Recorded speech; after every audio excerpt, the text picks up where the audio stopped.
Assalamualaikum warahmatullahi wabarakatuh. Salam, salam sejahtera kita semua. Om Swastiastu, Namo Buddhaya, salam kebajikan. Oke, jadi kenalin nama aku Eko Nugroho. Kita langsung lanjut ke nomor 16, lanjutan dari video sebelumnya yang ngebahas Pilgan nomor 1 sampai 15. Nah, sekarang kita masuk ke nomor 16 terkait distorsi aset. Itu disebabkan oleh apa? Jadi, distorsi aset itu disebabkan oleh hal di bawah ini, yaitu kita sekarang masuk ke materi dulu terkait distorsi aset. Nah, distorsi aset itu umumnya itu disebabkan karena ambiguitas atau kebingungan yang menyebabkan aset bisa bias. Apa aja bias yang ngebuat distorsi aset itu kok bisa jadi bias? Kok bisa sih? Itu kenapa? Karena yang pertama, apakah aset tersebut benar dimiliki dan dapat dikendalikan oleh perusahaan untuk mengenerate revenue? Terus, pada beberapa transaksi terkadang sulit untuk menentukan siapa yang memiliki aset. Contohnya, apakah itu dalam list ya, apakah yang menguasai itu lessor atau lessee. Jadi kan kalau dalam sewa itu kan kita nggak bisa tahu ya siapa yang menguasai aset. Meskipun di dalam lab KU itu aset tetap milik kita, pada itu sewa kan kita juga nggak tahu. Nah, itu bisa terjadi bias sehingga menyebabkan distorsi aset.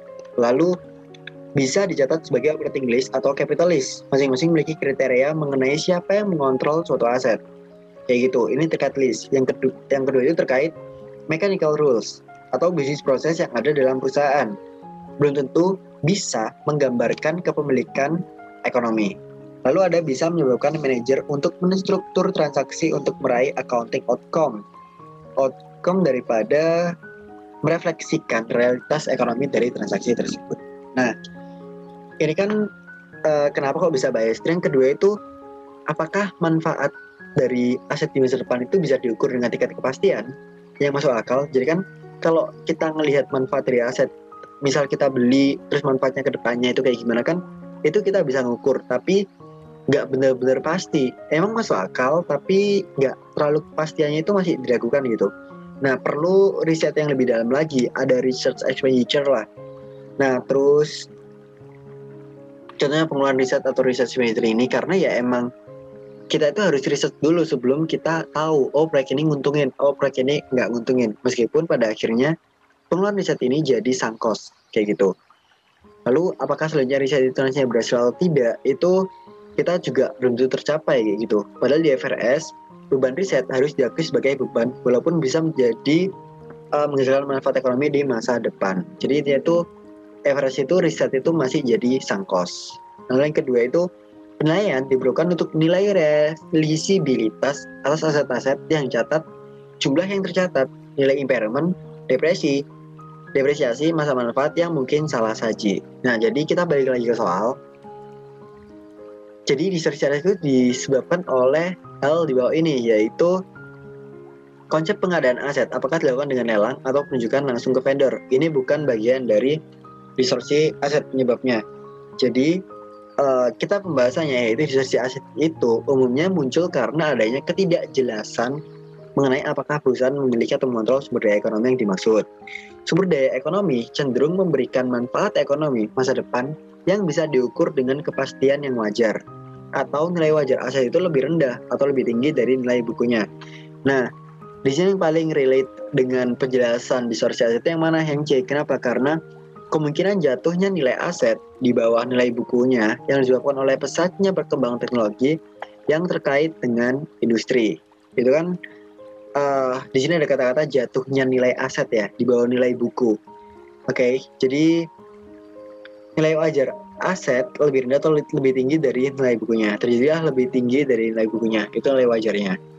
Oke, kenapa kok nggak di convertible bond yang bisa mengkonversi obligasi menjadi aset perusahaan?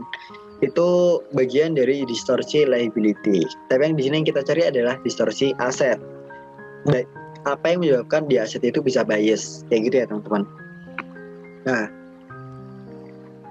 sekarang kita lanjut ke nomor 17. Oke. Di nomor 17 ini, distorsi ekuitas tercermin dalam convertible bond, yaitu berupa, nah, di sini kita ngebahas convertible bonds. Convertible bonds itu gimana? Jadi, padahal itu market rate-nya katakanlah 10%, tapi perusahaan itu nyatetnya itu sesuai sama coupon rate yang padahal cuma 8%. Coupon rate-nya 8% berarti market rate-nya samain aja deh 8%, padahal enggak. Itu bisa terjadi distorsi terkait convertible bond yang pada akhirnya harus kita sesuaikan. Nah, itu dapat berupa apa sih convertible bonds itu? Jadi nilai dari hak opsi convertible bond untuk ditukar convert jadi ekuitas tidak dihitung. Maksudnya gimana? Jadi gini, distorsi ekuitas tercermin dalam convertible bond yaitu convertible bonds pada umumnya memiliki imbal hasil yang lebih rendah dibandingkan bond sejenis di pasar. Hal tersebut menyebabkan adanya opportunity cost yang tidak tergambarkan pada kondisi yang sebenarnya. Nah, karena opportunity cost yang sesungguhnya tidak muncul dalam laporan keuangan, maka labke menjadi tidak tergambarkan pada kondisi yang sesungguhnya. Oleh karena itu, efek dari mengubah bonds jadi share atau equity menjadi tidak diperhitungkan. Itulah kenapa kok suatu nilai dari hak opsi convertible bond yang ditukar jadi ekuitas itu tidak dihitung. Itu adalah suatu contoh dari convertible bond yang menjadi distorsi ekuitas. Kayak gitu ya teman-teman. Oke, kita lanjut ke nomor 18. Capital structure terdiri atas aktivitas pembiayaan yang biasa dilihat pada bagian apa. Jadi, kalau kita melihat capital structure, struktur modal gitu ya, terdiri dari aktivitas pembiayaan yang bisa dilihat dari apa? Namanya aja capital structure, struktur modal. Nah, aktivitas bisnis itu didanai dengan dua hal, yaitu namanya sumber pendanaan, financing source, yaitu kewajiban dan ekuitas. Atau juga bisa keduanya, bisa kewajiban dan ekuitas. Jadi, kewajiban itu merupakan klaim pihak luar atas aset dan sumber daya perusahaan kini dan masa depan. Kewajiban dapat berupa kewajiban jangka pendek maupun kewajiban jangka panjang. Nah, terdapat dua jenis kewajiban lancar. Jenis pertama timbul dari aktivitas operasi, operating activity. Umumnya itu kewajiban jangka pendek. Dan jenis kedua itu timbul dari aktivitas pendanaan yang umumnya dari jangka panjang. Intinya kalau dia jangka pendek itu operational activity, kalau jangka panjang itu financing activity atau aktivitas pendanaan. Nah, ini kan kita udah ngebahas kewajiban ya. Sekarang kita bahas terkait ekuitasnya. Sumber pendanaan yang kedua yaitu ekuitas. Nah, kalau ekuitas merupakan klaim pemilik atas aset bersih perusahaan. Klaim pemilik setelah klaim kreditor. Pegang ekuitas diharapkan pada resiko maksimum perusahaan, tetapi juga berhak atas seluruh pengembalian residu perusahaan. Nah, financial structure itu terdiri dari semua jenis kewajiban ditambah dengan ekuitas. Jadi, semua jenis kewajiban ya teman-teman, semua jenis baik itu current liability maupun non-current liability ditambah dengan equity. Kalau capital structure sendiri itu terdiri dari kewajiban jangka panjang dan turunannya ditambah ekuitas. Ingat, capital structure itu dari kewajiban yang jangka panjang dan turunannya ditambah juga sama ekuitas. Maka capital structure terdiri atas aktivitas pembiayaan yang bisa dilihat pada bagian apa? Ya udah pasti liabilitas jangka panjang dan ekuitas. Kayak gitu teman-teman. Jadi bukan langsung liabilitas jangka pendek, tapi liabilitas jangka panjang dan turunannya kayak gitu. Jadi turunannya itu ya kayak liabilitas jangka panjang yang emang itu tuh udah masuk ke dalam non-current liability. Contohnya kayak suatu notes payable itu kan udah pasti masuk liability jangka panjang ya. Turunannya itu mungkin terkait dengan liability yang saling bersangkutan dengan notes payable itu tadi. Oke. Sekarang kita masuk ke nomor 19. PT Adira menyewa sebuah mesin fotokopi dari PT Brigada. Sewa ditandatangani pada tanggal 1 Januari 2021. Nah, dan menyebutkan bahwa lessor memberikan hak guna aset mesin tersebut ke lessee. Jadi ada rincian sewanya. Rincian sewanya itu kayak gini. Kontrak bersifat tidak dapat dibatalkan. Masa sewa guna usahanya 5 tahun. Oke. Lalu yang kedua, pembayaran sewa dilakukan setiap awal tahun pakai annuity due. Nilai wajar mesin fotokopi adalah 600 juta. Usia ekonomisnya 6 tahun tanpa nilai residu. cost asetnya itu 450 juta. Kembali ke lessor dan implicit rate-nya itu 8%. Diketahui juga oleh lessee, tidak ada opsi perpanjangan sewa. Nah, bagaimana PT Adira itu selaku lessee dan PT Brigada selaku lessor akan mengklasifikasikan lease tersebut. Jadi gini, dalam operating lease maupun financing lease kita itu ada beberapa syarat yang bisa kita checklist agar dia memang masuk sebagai financing lease, atau kalau nggak memenuhi bisa jadi operating lease. Nah, kita bahas dari pertanyaannya. Sewa diklasifikasikan dan dicatat sebagai capital lease. Oke. Jika pada saat terjadinya terdapat transfer benefit dan juga risiko pada lessor kepada lessee, serta transaksi tersebut memenuhi minimal 1 dari 4 kriteria sebagai berikut. Jadi ada, kalau dia memenuhi 1 aja dari 4 itu udah langsung jadi finance lease. Nah, yang pertama, terdapat transfer kepemilikan aset kepada lessee pada akhir masa sewa.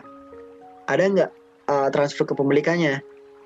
Terus terdapat opsi untuk membeli aset di akhir periode dengan harga lebih murah, atau BPO, Bargain Purchase Option. Terus yang ketiga, masa sewa lebih dari 75% dari estimasi umur manfaat aset. Yang keempat, nilai sekarang pembayaran sewa atau MLP itu lebih dari atau sama dengan 90% dari nilai wajar aset dikurangi dengan kredit pajak investasi yang ditahan oleh lessor. Nah, jika tidak memenuhi satupun kriteria yang ada, maka dikategorikan sebagai operating lease. Oke, kalau nggak ada satu yang menyentuh, satu aja, itu berarti operating lease. Tapi kalau ada, meskipun dia cuma satu, dari syarat keempat di atas itu udah pasti masuk finance lease. Nah, jika mengacu pada soal, izin fotokopi itu diklasifikasikan sebagai finance lease karena kontrak tidak dapat dibatalkan dan memenuhi salah satu kriteria yang ada, yaitu masa guna sewa adalah 5 tahun atau 3,3% dari estimasi masa manfaat ekonomi, lebih dari 75%. Maka karena itu udah memenuhi, dari sisi PT Adira dia jadi finance lease, terus dari PT Brigada juga finance lease. Kayak gitu ya teman-teman. Jadi kedua PT itu udah memenuhi syarat dan memenuhi syarat menjadi finance lease.